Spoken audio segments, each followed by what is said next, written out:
नमस्कार। आज की हमारी चर्चा का विषय है कि इस संसार की उत्पत्ति कैसे हुई। अनेक लोग ये प्रश्न करते हैं कि संसार की उत्पत्ति कैसे हुई, किसने इसकी उत्पत्ति की, इसका राज क्या है, इसकी मिस्ट्री क्या है, इसका रहस्य क्या है। वस्तुतः यह प्रश्न स्वतः ही अप्रासंगिक है और भगवान बुद्ध ऐसे प्रश्नों का कोई उत्तर ही नहीं देते थे, मौन रह जाते थे। लेकिन फिर भी थोड़ा सा यदि हम इस पर विचार करें तो देखेंगे कि इसका उत्तर बहुत सहज है। यदि आप संसार को समझना शुरू कर दें तो इसका उत्तर आप स्वतः ही पा सकते हैं। पहले हम देखते हैं कि हमारे धर्म ग्रंथ क्या कहते हैं। हमारे यहाँ वेदों में यह कहा गया है प्रारंभिक स्थिति में कि कुछ लोग कहते हैं कि इसकी उत्पत्ति अग्नि से हुई है। सबसे पहले अग्नि की उत्पत्ति हुई और फिर कुछ लोग कहते हैं वायु से हुई है, कुछ लोग कहते हैं जल से हुई है। इस तरह से अनेक ऋषियों के मत रहे हैं। और यदि हम उपनिषदों में आए तो बात आत्मा तक पहुंचती है, ब्रह्म तक पहुंचती है। हमारा तैत्तिरीय उपनिषद कहता है कि सबसे पहले आत्मा हुआ और आत्मा से ही आकाश की उत्पत्ति हुई और फिर आकाश से वायु आदि अन्य तत्वों की उत्पत्ति हुई। यदि आप कुरान में जाएं तो कुरान कहता है कि खुदा ने जो है इसकी रचना की। बाइबल में जाएं तो वे कहते हैं कि यहोवा परमेश्वर ने 6 दिन की मेहनत से इसकी रचना की। और हमारे यहाँ अन्य ग्रंथों में भी जाएं तो कहीं कहीं पर यह है कि ईश्वर ने इसकी रचना की। ईश्वर वह अकेला था, वह दो होना चाहता था और इसलिए उसने इसकी रचना कर दी। वास्तव में यदि विचार पूर्वक देखें तो ये सारे मत विवेक सम्मत मत नहीं है। ईश्वर ने इसकी रचना की, वह अकेला था, दो होना चाहता था। वह दो क्यों होना चाहता था और उसमें चाहत क्यों थी?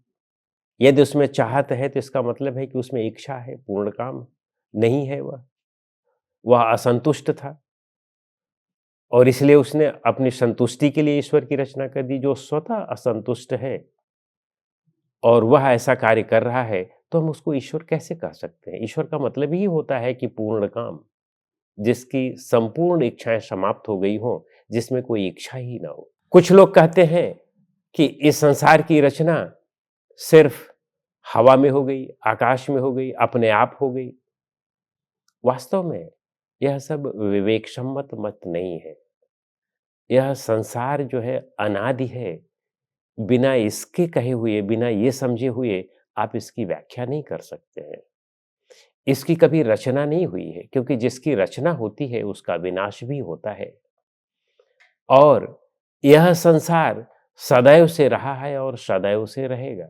न तो इसका विनाश हो सकता है और न ही इसकी रचना हुई है। प्रकृति के सारे तत्व वे नित्य हैं। जिस तरह से आत्मा नित्य है उस तरह से प्रकृति के तत्व भी नित्य हैं। मिट्टी, पानी, अग्नि, वायु ये जो मूल तत्व हैं ये नित्य हैं। हाँ, इनमें क्रियाशीलता है। क्रियाशीलता के कारण इन तत्वों के संयोग से जो चीजें बनती हैं वे बनती और बिगड़ती रहती हैं। लेकिन जो मूल तत्व हैं वे वहीं के वहीं रहते हैं। वे नहीं बदलते हैं, वे नहीं अलग होते हैं। तो इसीलिए हमारा विज्ञान भी कहता है कि आप कोई भी चीज यहाँ पर एक भी तत्व का क्रिएशन नहीं कर सकते हैं और एक भी तत्व का आप विनाश नहीं कर सकते हैं। इसका क्या मतलब है? इसका मतलब है कि वे नित्य हैं। विज्ञान भी कह रहा है कि नित्य हैं और हमारा सांख्य दर्शन और योग दर्शन भी कहता है कि ये नित्य है। वैशेषिक दर्शन भी कहता है कि ये नित्य है। सांख्य दर्शन कहता है कि प्रकृति से उत्पत्ति हुई, वैशेषिक दर्शन कहता है कि परमाणु से उत्पत्ति हुई। तो परमाणु और प्रकृति ये दोनों नित्य हैं, ये दोनों मानते हैं। तो वास्तव में सही परिभाषा यही है कि प्रकृति या ये परमाणु ये नित्य हैं और इनका क्रिएशन नहीं हुआ है, इनकी रचना नहीं हुई है। ये सदैव से यहाँ रहे हैं और सदैव ही यहाँ रहेंगे। तो इनका किसी ने निर्माण नहीं किया है। ईश्वर या अन्य किसी तत्व से हम सोचें कि इनकी रचना हुई होगी तो चूंकि संसार में हम देखते हैं कि ढेर सारी चीजों को बनाया जाता है, बिगाड़ा जाता है, तो बनाया जाता है जैसे घड़ा हुआ, घड़े को बनाने वाला कुम्हार है। भले ही घड़ा है यहाँ पर, तो हम ये समझ लेते हैं कि किसी कुम्हार ने इसको बनाया होगा। उसी तरह से इस संसार को हम देख रहे हैं, तो हम सोच रहे हैं कि संसार एक कार्य है, तो इसका कर्ता भी कोई होगा। अगर आप कर्ता है मान लो, मान भी लेते हो, कर्ता होगा, मान लो आप उस कर्ता को ईश्वर मान लेते हो, ईश्वर ने क्यों इसकी रचना की? इस दुखमय संसार की क्यों रचना की? वो कहते हैं कि मनुष्यों को जो है भ्रम में डालने के लिए रचना की, मनुष्यों को भ्रम में, मनुष्यों को दुख में डालने के लिए आप इस संसार की रचना कर रहे हैं। तो आप ईश्वर किस तरह के हैं? हर एक मनुष्य यहाँ का दुखी है, हर एक प्राणी यहाँ का दुखी है, यहाँ पर क्यों रचना कर दी गई? बिना मतलब की रचना कर दी गई। अपनी इच्छा के निवृत्ति के लिए आप इस संसार की रचना कर रहे हैं, तो आपकी इसका मतलब आपकी इच्छा है, आप स्वयं भी पूर्ण नहीं है। या अगर ये कहें कि एक हवा में बना दिया गया और ईश्वर ने बनाया इसको, तो हम ये भी तो कह सकते हैं कि फिर ईश्वर को किसने बनाया? अगर सब कुछ किसी न किसी के द्वारा बनाया जा रहा है, तो फिर ईश्वर को किसने बनाया? तो हम ईश्वर तक क्यों जाएँ? हम इनके प्रकृति के तत्वों को ही देख लें कि ये स्वतः ही नित्य हैं, अविनाशी हैं, तो इसका ये मतलब है कि किसी ने इसकी रचना नहीं की होगी। जो नित्य है, अविनाशी है, उसकी रचना कहाँ होती है? वो तो सदैव से रहा है और सदैव रहेगा। तो रचना तो उसकी होती है कि जो पहले नहीं था, अब है। तो पहले अगर वह नहीं था, तो कहाँ से आ गया? और अब वह कहाँ चला जाएगा? इतना बड़ा संसार, इतना बड़ा जगत, वह कहाँ चला जाएगा और कहाँ से आ गया? ऐसे ही शून्य में पैदा हो गया? तो यह कहना बिल्कुल सार्थक नहीं लगता है, विवेक सम्मत नहीं लगता है। और वास्तव में यदि आप आध्यात्मिक क्षेत्र में हैं, तो इसके उत्तर की खोज भी मूर्खतापूर्ण ही लगती है कि हम क्यों खोजें कि इसकी रचना किसने की? मूलतः जो है कि हमें दुःख है, उस दुःख से हम निवृत्त कैसे हों? उस अपने दुःख से पूर्णतया निवृत्त हो जाएँ, मुक्त हो जाएँ, यह हमारा प्रश्न होना चाहिए, यह हमारी चिंता होनी चाहिए, इसके लिए कार्य करना चाहिए।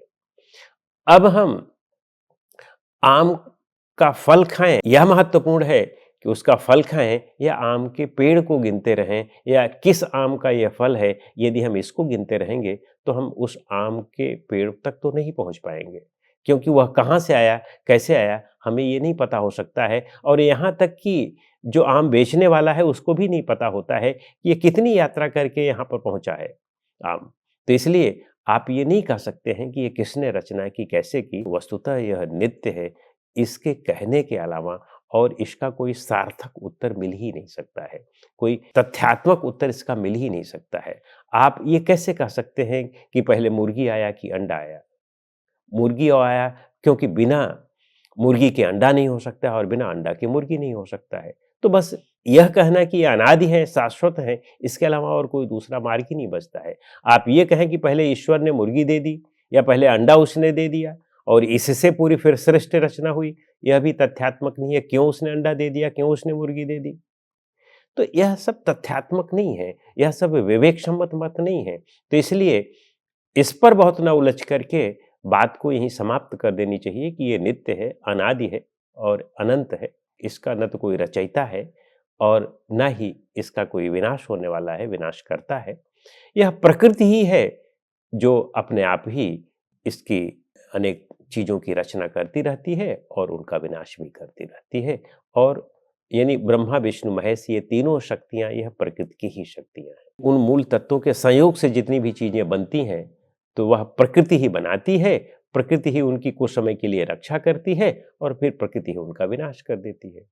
बस इसके अलावा इसका और कोई सार्थक उत्तर नहीं मिल सकता है। नमस्कार।